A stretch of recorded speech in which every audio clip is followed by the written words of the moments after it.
Dans ce cours, nous allons voir comment mettre en forme une lettre avec le logiciel Word 2010. Alors, la mise en forme comprend donc le gras, l'italique, le soulignement, la tabulation, la justification d'un texte éventuellement, et puis bien évidemment le déplacement de l'adresse du destinataire, notamment donc pour le mettre un petit peu plus à droite. Alors pour cela, j'ai déjà tapé l'ensemble de ma lettre, ce que je vous conseille très fortement. Alors pourquoi? Tout simplement parce que si je commence à taper ma lettre et que je m'arrête par exemple à demande de renseignement, si je le mets ici, ces trois mots-là en italique, si je continue après de taper mon texte, eh bien la suite va être en italique également. Je serai obligé de désactiver l'italique, donc de refaire une manipulation supplémentaire, ce qui va me faire perdre du temps. Donc pour éviter cela, vous tapez l'ensemble de votre document, l'ensemble de votre lettre, et à la fin, vous vous occupez de la mise en forme. Alors nous allons commencer par le gras, l'italique et le soulignement. Alors j'en prends soin, on va le mettre en gras, donc pour cela il faudra le sélectionner. Soit on part du début, soit on part de la fin des mots à sélectionner. C'est-à-dire qu'ici, soit je me place à la fin de j'en prends soin, ou soit je me place au début. Je clique, je laisse appuyer, et je me déplace à gauche ou à droite, bien entendu, suivant là où j'ai commencé. Le texte sélectionné donc apparaît en bleu, et je n'ai plus qu'à cliquer sur Accueil, si je n'y suis pas déjà, et je vais aller cliquer sur le G de gras ici. Je désélectionne en cliquant sur du blanc et je vois bien ici, j'en prends soin donc en gras. Même principe ici pour libellaire, je me place à la fin ou au début du texte à sélectionner, je clique, je laisse appuyer et je me déplace vers la gauche ou vers la droite. Même principe, si j'avais plusieurs lignes, ici je peux cliquer à la fin et déplacer le texte, la souris, soit vers le haut, soit vers le bas, si je veux sélectionner plusieurs lignes de texte. Et donc, je vais cliquer sur le G de gras ici.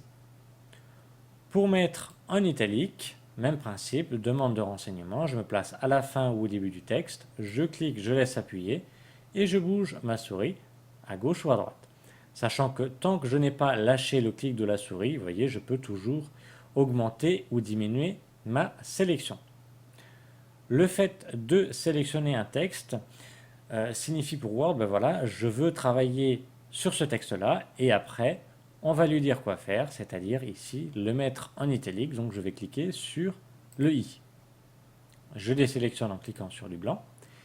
Et pour souligner, même principe, je me place à la fin ou au début du texte à sélectionner, je clique, je laisse appuyer et je déplace ma souris. Et je vais aller cliquer sur le S de souligner. Ou alors, vous avez un raccourci quand vous venez de sélectionner, juste après, voyez, vous avez en transparent, juste au-dessus, des icônes qui apparaissent. Et si je déplace la souris juste vers le haut, mes icônes apparaissent vraiment en clair, en foncé, ici, et je n'ai plus qu'à cliquer sur G comme gras, I comme italique et S comme souligné.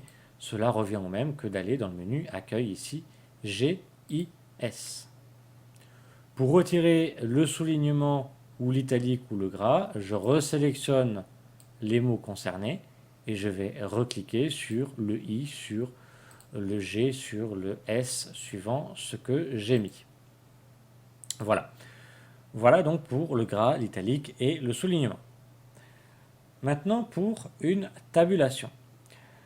Sachant que dans l'objet, la civilité et le début de chaque paragraphe, vous avez ce qu'on appelle une tabulation, c'est-à-dire c'est un retrait d'1,25 cm exactement.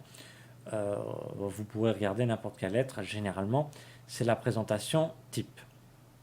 Alors les tabulations, je vous conseille par contre, elles, de les mettre directement quand vous tapez le texte, c'est plus pratique. Donc pour en rajouter, je vais cliquer au début du mot ici, parce qu'une tabulation, donc c'est un retrait, c'est un décalage de texte, et je vais appuyer sur la touche tabulation que vous avez en haut à gauche de votre clavier, à gauche du A. Ce sont donc les deux flèches qui vont donc en sens inverse, juste à côté de la touche A. J'appuie une fois dessus, et automatiquement, mon texte ici se décale de 1,25 cm. Je fais la même chose avec ma civilité, donc je me place au début et j'appuie sur la touche tabulation. Donc le mieux, je vous le répète, c'est de mettre directement les tabulations quand vous tapez le texte, là vous allez gagner du temps. Donc ici, tabulation, je place mon curseur toujours avant ma phrase et je tabule pour chaque début de paragraphe. Pour maintenant l'alignement de l'adresse du destinataire, il faudrait donc l'amener vers 10 cm ici. Donc 10 cm, ça représente une longueur par rapport au bord de la page de 12,5 cm. Et oui, parce que on a ici par défaut 2 cm et demi de marge, et ici la marge donc, commence à 0 et ici on a 10, donc on a 10 cm ici entre là et le début de la marge, auquel il faut rajouter 2 cm et demi pour arriver à la bordure de la page. Alors 9-10 cm, c'est très bien de mettre l'adresse ici, mais pas avant 9. Tout simplement si votre lettre, si vous l'imprimez et si vous la mettez dans une enveloppe à fenêtre, eh bien l'adresse va se mettre au bon endroit. Donc pour décaler cette adresse, je vais bien évidemment la sélectionner pour dire à Word que je veux travailler sur cette adresse. Tout simplement, je vais me placer soit au début, soit à la fin de l'adresse du destinataire. Je clique, je laisse appuyer et je me déplace à gauche et vers le haut pour sélectionner les 3 lignes. Puis pour la déplacer, j'ai en haut, donc dans la règle ici, qui m'indique le nombre de centimètres, j'ai ici une espèce de sablier qui en fin de compte regroupe 3 outils. 3, en commençant par le premier, donc c'est un petit triangle, vous voyez, avec le pic vers le bas, qui s'appelle retrait de la première ligne. Donc là, ça va faire un retrait, appliquer un retrait uniquement à la première ligne d'un paragraphe, ce qui n'est pas le cas dans notre exemple.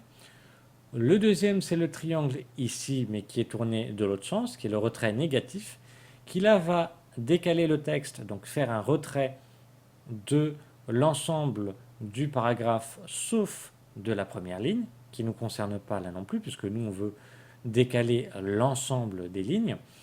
Eh bien, on va s'attaquer, on va utiliser le dernier, c'est-à-dire le petit carré qui est ici, en plaçant la pointe, vous voyez, de la flèche sur ce petit carré. Il faut que retrait à gauche apparaisse, c'est son nom.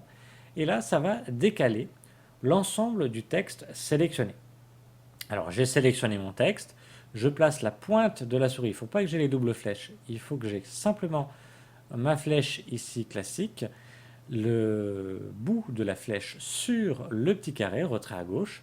Je clique, je laisse appuyer et je vais me déplacer à l'endroit voulu, c'est-à-dire 9-10 ici, par là. Je n'ai plus qu'à lâcher le clic et à désélectionner en cliquant sur du blanc. Et ici, j'ai bien mon texte qui s'est mis au bon endroit.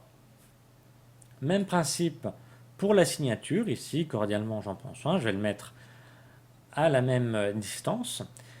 Alors ici, c'est pratique. Je vois tout de suite là où est le texte. C'est-à-dire, je le sélectionne, toujours pareil, et je vais me placer sur le retrait à gauche ici. Je clique, je laisse appuyer, et je peux l'amener facilement ici parce que je le vois.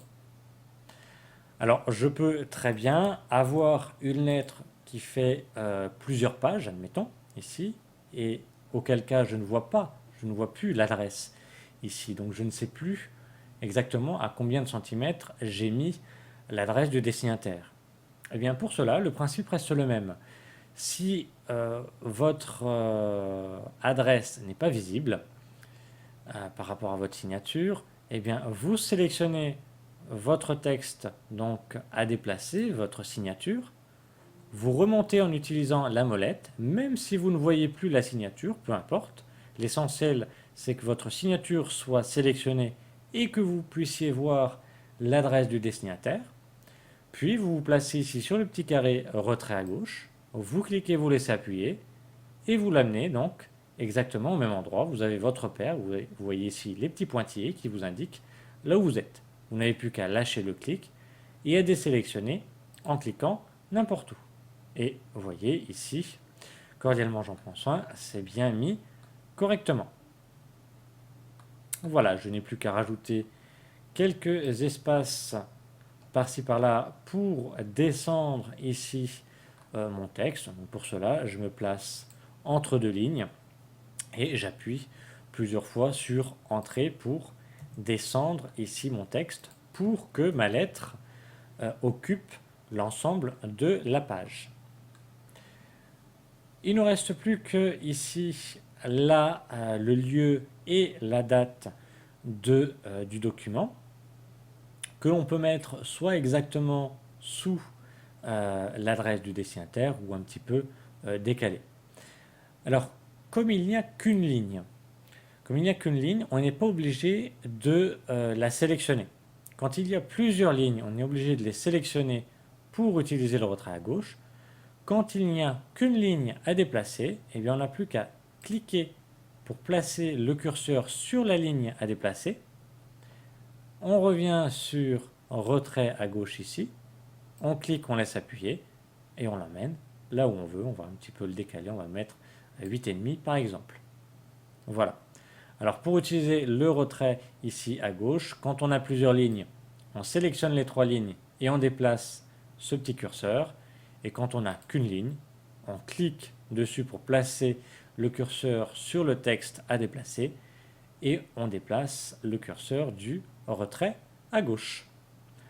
Voilà, nous avons vu comment mettre en forme une lettre avec le logiciel Word 2010.